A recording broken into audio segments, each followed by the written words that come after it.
Watch Dogs is a brand new game experience well anchored in reality. We all live into a hyper-connected world.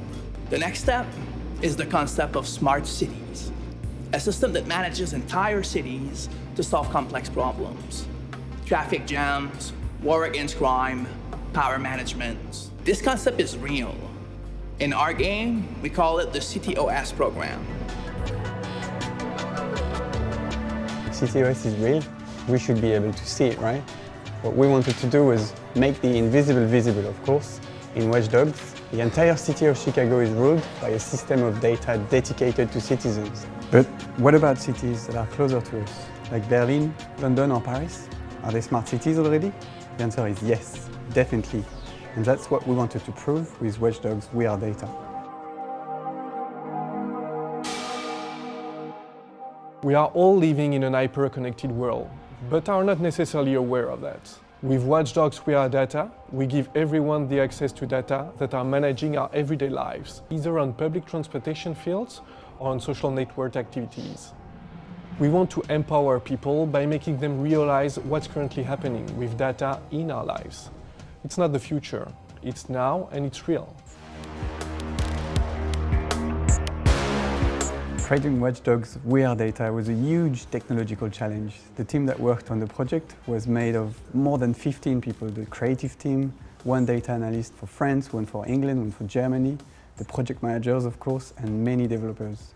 3 of the developers were dedicated to the 3D engine, the one that's based on Away 3D. In Watch Dogs, the city is so essential. It can be considered as a whole character.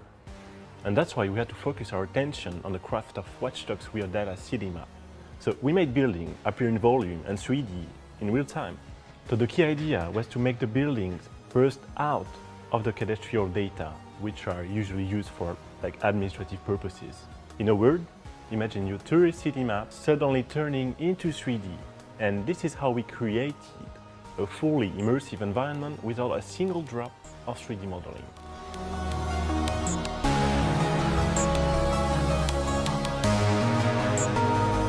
The trains were a tough one, and sometimes the usual web technologies are not enough.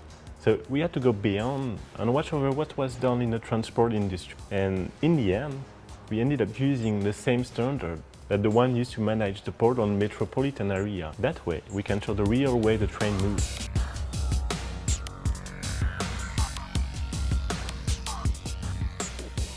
The last thing we wanted to do was to make a light version of Watch Dogs WeareData for mobile devices. So what we did is an even better one. Indeed, we added a bonus. When you go on the mobile sites, you're geolocated and you dive into the heart of the map, surrounded by data. And when you think about it, public data used to be so protected, so private. And now today, open data is not just a real trend, it's full of new opportunities like services, improving your day-to-day life, and it's all available now. The only question is, what's next? Control over public data? That just happens in video games, right?